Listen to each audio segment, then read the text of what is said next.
Hello everybody, welcome back to the channel. If you haven't been here before, my name is Debbie and I read a lot of books. We are on to book 22 of the Sophia Beaufont series. I've got 2 more books. 2 more. How long is it taking me to read these? Like a year? Probably longer.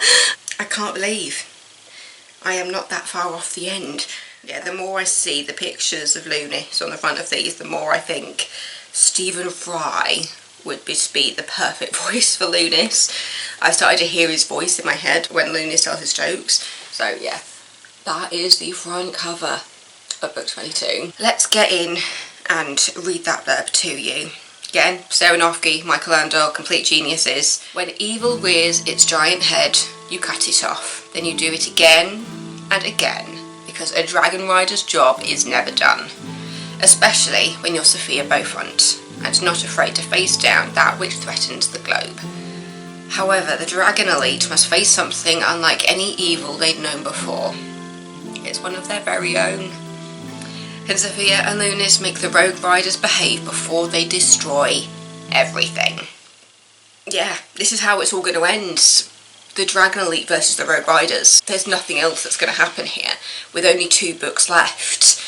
And based on what's happened in this book, at this point, it's coming up to the point where it is the Dragon Elite versus the head of the Rogue Riders, Versely, and I am very intrigued to see where this is going to go. In Resolve of Evil, basically they are given advice by Mama Jamba, which it doesn't happen very often. A lot of the time Mama Jamba will give them open-ended questions for them to think about, but never explicitly actually gives them advice. So when Mama Jamba gives you advice, you take it.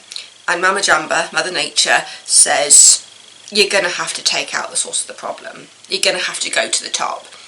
And they realise, yeah, because the Rogue Riders are following Versely and her second in command, Nathaniel. So at this point, they need to go to the top. When they go into fighting with the Rogue Riders, it's a case of try not to use excessive force unless you see Versely or Nathaniel. They're not going to hold back, therefore we should. So yeah, it's getting very serious at this point. Not to say that it hasn't still got the comedy in there, but it just feels like it's gotten more serious as the books have gone on. In this book, one of the House of 14's council members is kidnapped by the Rogue Riders, and so throughout the book they are trying to get this particular person back. It also carries on Liv's storyline. We found out that Liv was pregnant in the last book, and that due to her husband, Stefan, he was cured of being a demon. There was the possibility that the baby might have demon blood. And basically we got confirmation that the baby is a demon. And so Liv has been hunting down a genie to make a wish, one singular wish, that her baby is cured of its demonism. That's pretty much the wording that she uses when she finally gets the chance to use her wish. This is a genie. It always expands on what you think you know, this series. So in regards to what we think of in regards to a genie, it's all the whole 3 wishes and you can't wish for like love and all this sort of stuff. It's more about protecting themselves, because if you get granted 3 wishes, the genie can kill you.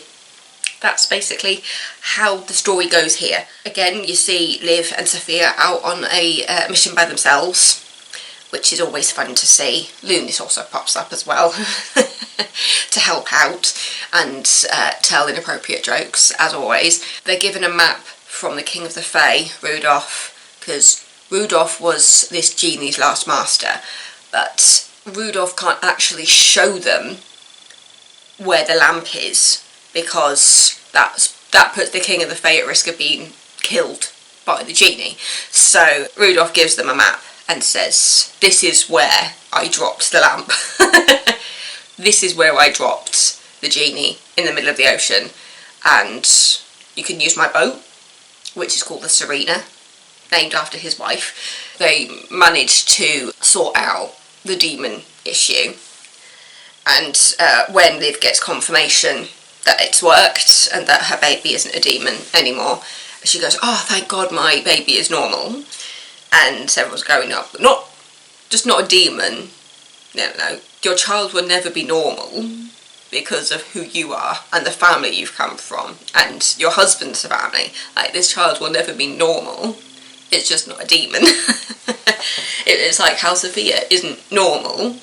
She's a magician, she's a dragon rider, she's the youngest female dragon rider, and she's already second in command of the elite, working with Hiker. So, you know, like, Sophia wasn't normal. Yeah, so we get through that storyline, which provides a lot of well-needed Liv and Sophia content, because I love it when the sisters are on missions together. As I said, a member of the House of 14 Council has been kidnapped, and Sophia and Liv, well, the Beaufonts in general, have been keeping a secret for this council member and her family, because this council member is a seer, which means that she can see into the future. And as soon as I saw that, it was just like, oh, this person knows what they're doing. This is going to become relevant. And of course it did become relevant when it came to saving this particular council member from the Rogue Riders. So yeah, I was like proud of myself for seeing that one coming. I was just like, oh, I'm a little step ahead, which is it's always fun to feel like you're slightly ahead of the characters, like you're in the know. Yeah, so knowing that this council member was a seer, it's just like there is something that this council member is planning. It's as if she's trying to get the Dragon Elite into a certain position to put them at an advantage over the Rogue Riders. Yeah, it just come to the point when it's just like, it's kind of kill or be killed. Basically, a lot of their own rules for the elite are kind of thrown out of the window when it comes to this war with the Rogue Riders, because they're trying to not repeat history. They know now that there has been a war between the elite and the Rogue Riders before, and so they're trying to avoid a full-out war with them. So at this point, while the elite have the upper hand, they're going to do what they can to protect their own, but also taking out the beast, essentially. Taking out the people who are fully in control of the Rogue Riders, because a lot of the Rogue Riders are kind of sheep, so they're just following along and doing what they're told by Versely and Nathaniel. I will say that they do take out Nathaniel in this book, and it's quite satisfying to hear about that, but then you realise that it does feel like they're playing into Versely's hand a little bit, because at the end of the book you get the point of view of Versely where she's saying, the elite are right where I want them, and it's just like, oh, hopefully the elite will figure out going forward that they have essentially played into Versely's hands, and to figure that out before Versely can turn that around in them. With 2 more books to go, I have a feeling that this full-out fight with Versely will probably happen in the final book, unless the final book is setting up for the next one.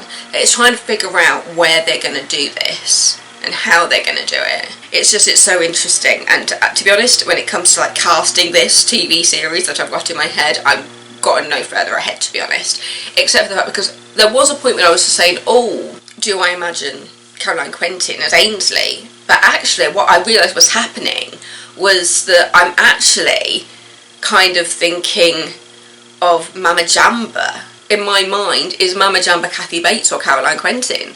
Based on the character description, it works very well with Kathy Bates in my mind, but I can also imagine Caroline Quentin being like a Southern belle. I think this is just my thing of I love and adore Caroline Quentin, and I absolutely love her acting.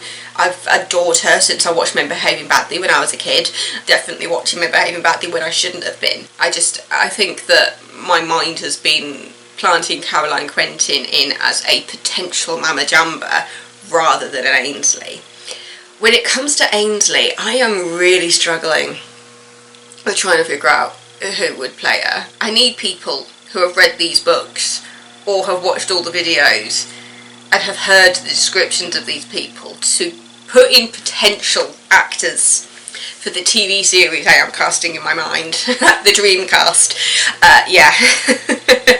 I am having so much fun reading these books, and the fact that I'm about to start book 23 is just ridiculous to me. I have downloaded the Liv Beaufont ones, so I can go back to Liv Beaufont. I don't think I'm going to do one video for every single book. I think I might go a little more down the route of what I've been doing with the Jessie Hunt series, in which I'll do a few books and then do a catch-up, a few more books, do a catch-up type situation, because doing one video for every single one of these books has been hard work. Especially when it came to doing it for my Christmas videos. But yeah. Resolve of Evil, Book 22 of the Exceptional Sophia Beaufont by Sarah Noffke and Michael Anderle. And again, artwork, absolutely adore it. I can't actually see anywhere where it says who does the artwork, but I'm going to do a shout out to that anyway, because it's all just so cool. Again, if anybody can look at these pictures of the artwork and get any ideas for who could play Sophia, do let me know. Resolve of Evil, Book 22. It'll come to the point when I finish Book 24 and I'll be there going, we did it! Yeah, so thank you so much for watching. Don't forget to subscribe, and I will see you next time with another video. Today is a very busy day for me. I've got a lot to do, and I'm at the theatre tonight, so yeah.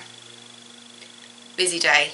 Exciting day, personally, but also very busy. Stay safe, everybody. Mwah. Love you all.